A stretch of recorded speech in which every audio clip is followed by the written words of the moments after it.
Ciao ragazzi, bien voilà, et aujourd'hui est arrivé le grand jour, on va s'attaquer à une recette emblématique, italienne bien sûr, mais aussi mondiale, la sauce bolognaise. Figurez-vous que le 17 octobre 1982, elle a été déposée à Bologne, Bologne qui est une ville du nord de l'Italie, auprès de la chambre de commerce des notaires avec une recette officielle. On ne déroge pas à cette recette emblématique. Alors bien sûr les ingrédients, il y a autant de façons de faire une recette, une sauce bolognaise qu'il y a d'habitants à Bologne, chacun a son interprétation, mais c'est pour ça qu'en 1982, eh bien, elle a été déposée avec une recette officielle. Et puis ensuite, on peut décliner en fonction de ses envies, de son appartenance, du sud au nord de l'Italie et partout dans le monde. Eh bien aujourd'hui, nous allons nous attaquer à la recette originelle.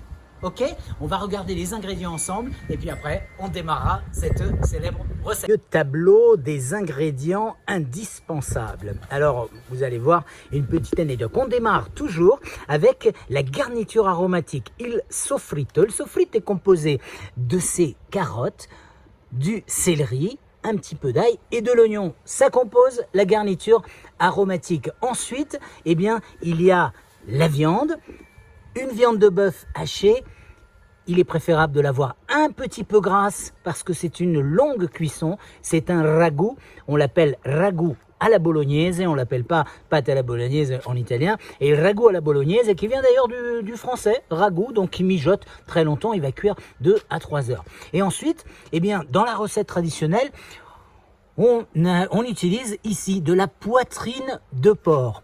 Et parce qu'il y a énormément de monde qui ne mange pas de porc, eh bien on peut utiliser, regardez, je vous l'ai mis juste à côté, un tendron de veau. Vous voyez que c'est quasiment pareil, il faut qu'il y ait ces petites couches de gras qu'on va couper avec comme des petits lardons. On va les utiliser, donc on utilisera le tendron, mais sachez que c'est la poitrine, évidemment, qui fait partie de la recette traditionnelle. Ensuite, eh bien il faut la polpa di pomodoro.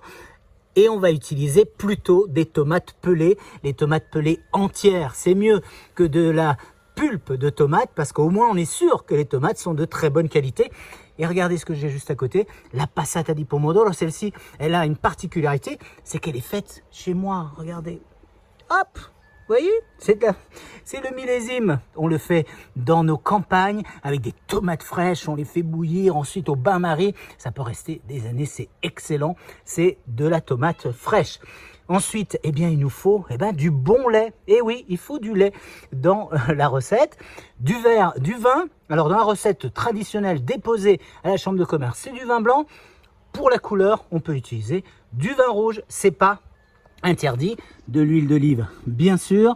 Sel, poivre. Voici les ingrédients pour il famoso ragoût à la bolognaise. Et bien sûr les pâtes, on va pouvoir les choisir. Traditionnellement ce sont des tagliatelles. On va peut-être aujourd'hui les faire avec des coquilles parce que j'aime que la sauce elle rentre à l'intérieur. A tout de suite. Alors là, on a préparé tous les ingrédients. Regardez, vous voyez ici le sofrito avec la carotte, avec l'oignon, avec le céleri, avec l'ail. De l'autre côté, on a notre poitrine de porc, je vous le rappelle, et là on a utilisé le tendron de veau. Avec notre viande hachée, je vous donnerai les doses, les quantités. Là on va travailler pour 4 personnes, il y a 50 grammes de chacune des garnitures aromatiques, 150 grammes de poitrine et 300 grammes de viande hachée de bœuf. On a aussi notre passata di pomodoro, la salsa de mes parents et les tomates pelées. Alors regardez les tomates pelées, une petite astuce pour vous.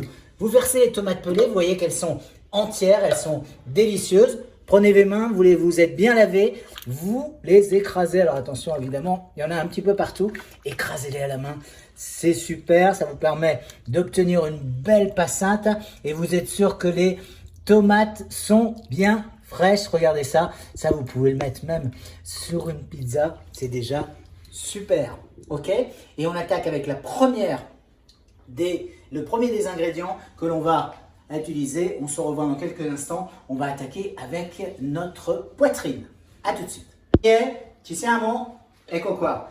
Prima cosa, la poitrine. La première des choses, c'est la poitrine. On va quasiment la faire fondre. On la met directement dans la poêle. Voilà, les petits morceaux de graisse sont très très importants. Voilà, regardez à l'intérieur. Écoutez ce bruit, ça chante. Ça va fondre, on va quasiment la faire fondre. C'est ce petit grain qui va donner un goût fantastique et merveilleux. Ensuite, on va ajouter la garniture aromatique, les trois ensemble directement. Et on va laisser bien fondre le tout. 5, 7, 8 minutes pour faire tout ça. D'accord? On se retrouve juste au moment où la garniture aromatique a fondu. À tout à l'heure.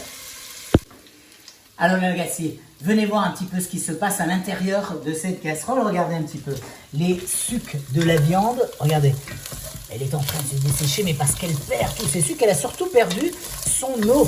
Et ça, c'est ce qu'on veut. C'est pour ce qu'il y ait les sucs à l'extérieur. Alors là, on va, une étape très importante, on va assaisonner. Donc le sel, très important. Le poivre, très important. Poivre du moulin. On goûtera ensuite, hein, mais là, c'est important.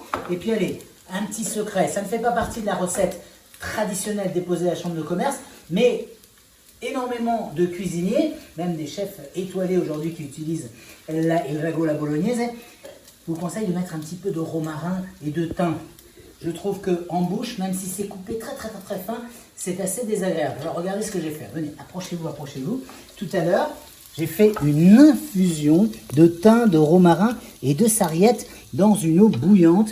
Et cette infusion, elle a juste le parfum, l'essence du parfum. Et vous savez que je m'y connais. Alors, ce qu'on va faire, c'est qu'on va utiliser en minutant quelques gouttes de ce délicieux breuvage. C'est que de l'eau, hein. Voilà. Hop. 1, 2, 3. Ça suffit, c'est délicieusement parfumé. Ça, c'est un petit tips. Attention à utiliser. Alors maintenant, qu'est-ce qu'on fait? On utilise le fameux vin. Le vin rouge, parce que j'aime bien que la sauce bolognaise elle soit bien rouge, et on peut utiliser du vin rouge. Traditionnellement, c'est du vin blanc, mais le vin rouge lui donne cette couleur. D'accord? Allez, on y verse le vin. Je vous donnerai les quantités tout à l'heure. Hein. Je vais les écrire, comme ça vous les aurez. On va laisser absorber totalement l'alcool pour qu'il ne reste quasiment rien avant de rajouter à cette composition nos tomates pelées d'abord dans un premier temps et ensuite la passata di pomodoro. On reviendra quand j'aurai mis tout ça à l'intérieur de la poêle parce qu'ensuite il faudra laisser mijoter tout ça tranquillement pendant 1h30, 2 heures. A tout de suite, on regarde ce que ça donne.